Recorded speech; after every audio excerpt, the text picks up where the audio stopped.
Okay, today we're going to be working on fractions. And there are three different types of fractions. You have mixed numbers, which is a whole number mixed with a fraction, mixed number. We have equivalent fractions. It's two different fractions that equal the same thing. And then we have improper fractions. Well, the big numbers on top, the little numbers on bottom. Fractions, all fractions have a numerator, the number at the top, and a denominator, the number at the bottom. Fractions make up ratios, which are division problems. Fractions, ratios, fractions is another word for ratio. Ratio is another word for fraction. And anytime you see a fraction, you're looking at a division problem. So now, these are different kinds of fractions. This is adding fractions, subtracting fractions, multiplying fractions, and dividing fractions. And I'm going to teach you how to work all of them. So, let's get started.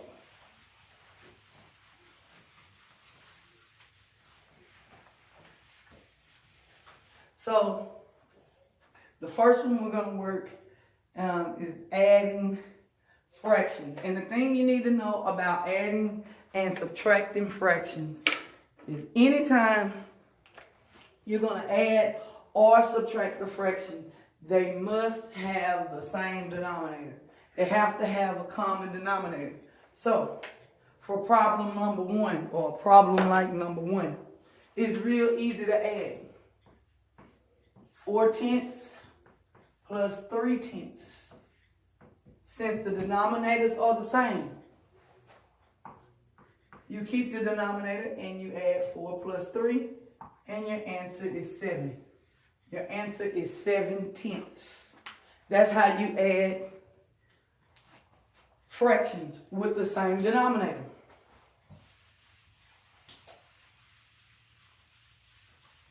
So now, maybe you get a problem like number 2. Well, they're telling you to add, but the denominators are different. So, this is what you do. You got 2/7 plus 1/2. Okay, you can't add or subtract fractions that have two different denominators. So what you have to do is find their least common multiple. I like to start with the biggest number first.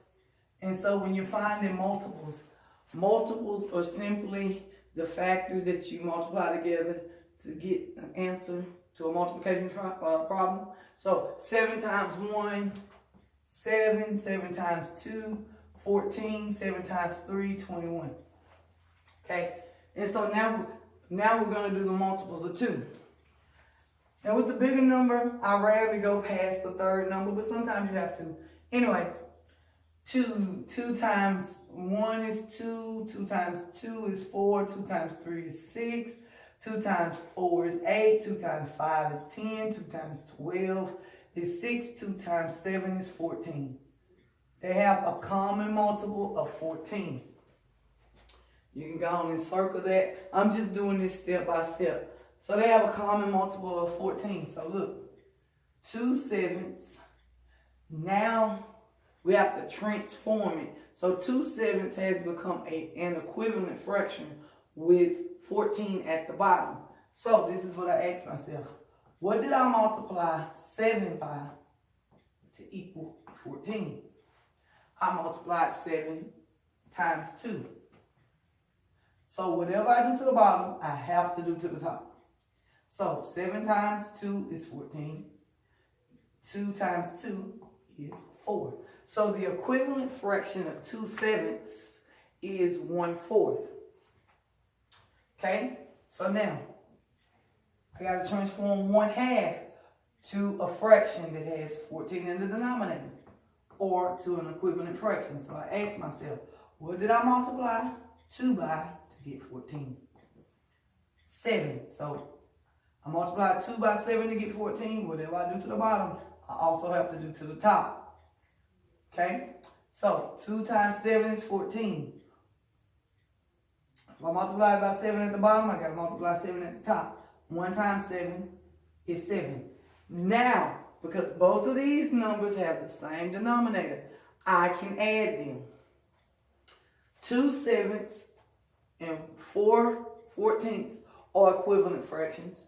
1 half and 7 fourteenths are equivalent fractions. So, here we go. I'm just gonna write these new fractions right under the old ones. So 2 sevenths is now 4 fourteenths. So 4 fourteenths plus 1 half is now 7 fourteenths plus 7 fourteenths equals what? My denominators are the same. So I'm gonna keep the 14. 4 plus 7 is 11. That's my answer. Now, later on, you may have to do something called simplifying. After you find the answer, you may have to make it smaller. But right now, we're just adding, and so our answer is 11 fourteenths.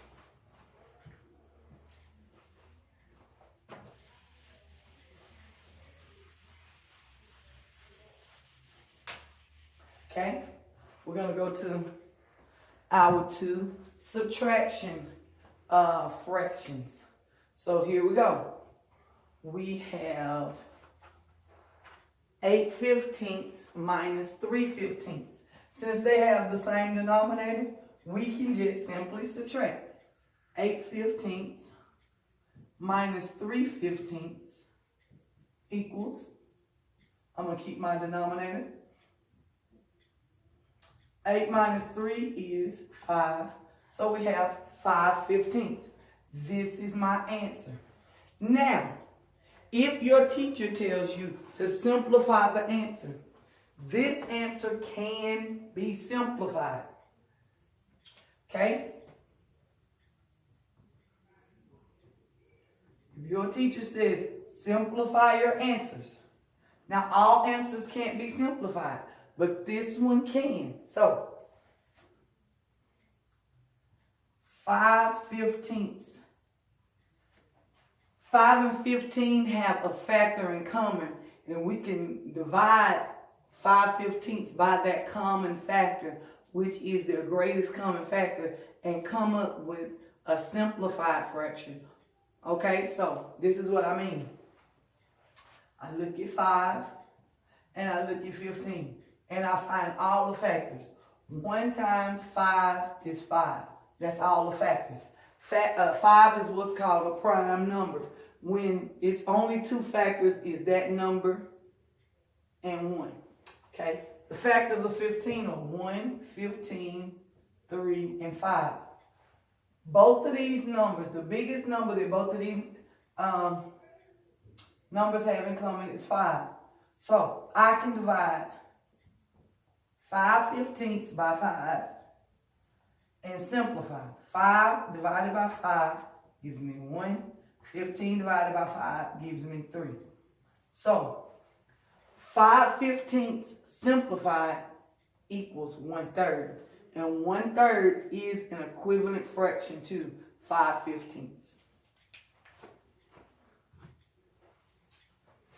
Okay?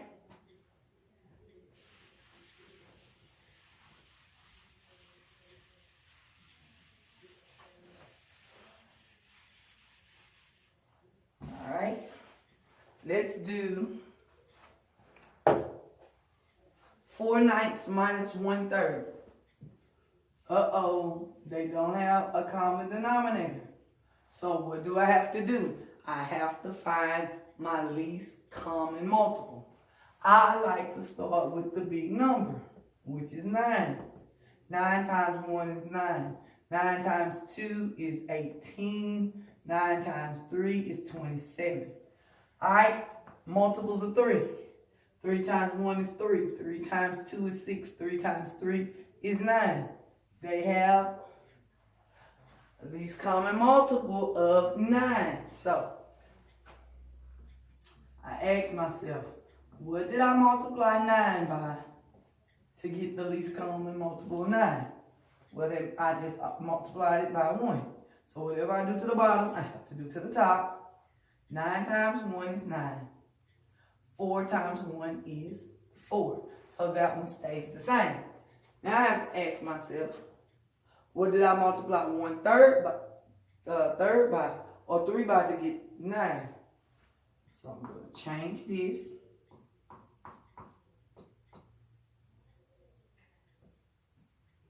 Three times what equals 9? 3.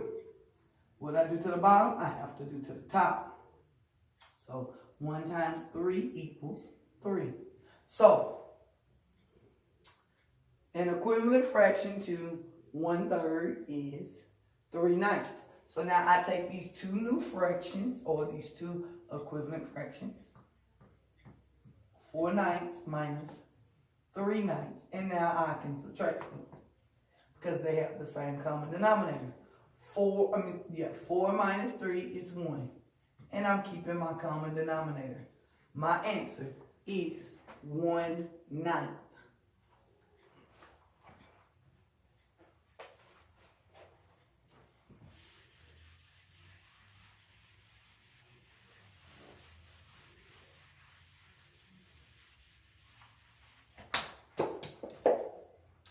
Okay, next one, multiplying fractions, real simple. 1/5 times 1/5. 1 times 1, you just multiply across. 1 times 1 is 1. 5 times 5 is 25. That's our answer. Now, anytime you're adding, subtracting, multiplying, or dividing fractions, if you're asked to simplify, you have to simplify. You can't simplify this because 1 is, again, is a prime number. Prime numbers are numbers that only have two factors, that number and 1. Okay?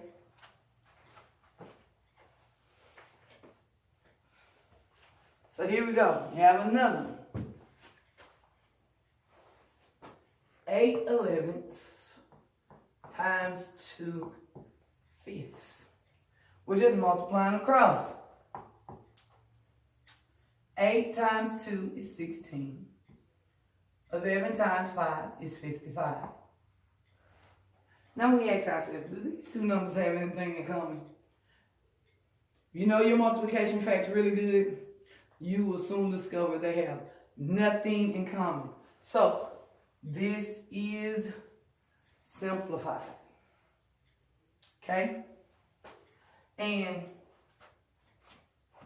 I always suggest when you're trying to see if a number can be simplified, always divide that number by 2, 3, 4, 5, 6, 7, 8, and 9. Okay? If you don't just off the top of your head know whether the number is prime, always see if you can divide that number by these numbers and come up with another even number. Okay?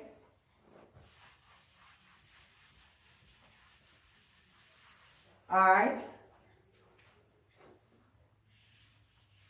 Let's go to dividing fractions. We have 8/9 divided by 1/3. Alright. Cool thing about dividing fractions is the numbers, the fraction in front stays the same, and then you take the fraction in the back and you flip it or you multiply it by the reciprocal.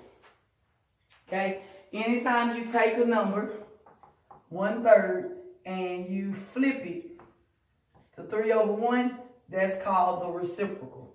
Okay? 5/7. The reciprocal of 5/7 would be 7/5. Okay?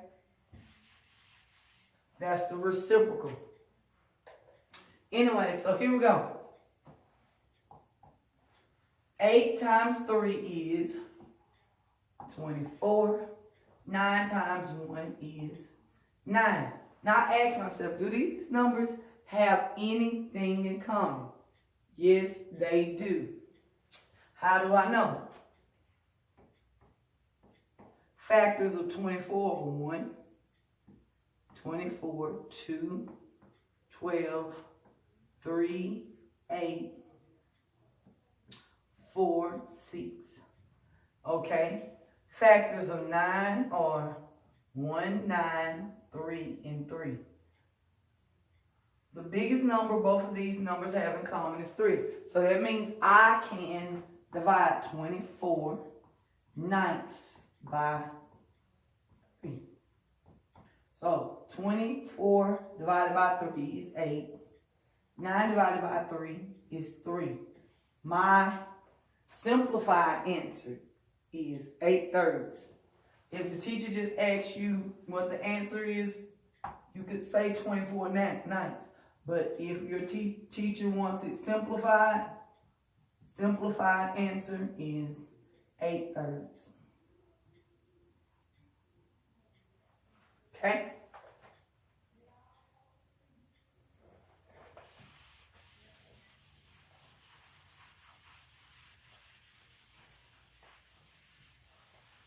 All right, last but not least. 4/5 divided by 2/5. Again, divide fractions. The first of the fraction in front stays the same. And you flip or you do the reciprocal of the back fraction. Turn everything upside down. So now, we're just going to multiply across. 4 times 5 is 20. 5 times 2 is 10. 20 and 10 have something in common. So here we go. Factors of 20, factors of 10. Now, it's another way to do this. It's a little bit simpler, but for those beginners, I'm going to do these steps, and then I'm going to show you another way. So the factors of 20 are 1 and 20, 2 and 10, 4 and 5. Factors of 10 are 1 and 10, 2 and 5. Both of these numbers have 10 in common. So to reduce 20 over 10, I would simply divide both of them by 10, because they both have 10 in common. 20 divided by 10 is 2. 10 divided by 10 is 1. My answer is 2 over 1, or 2. Any number over 1 is that number. So, here's my simplified answer.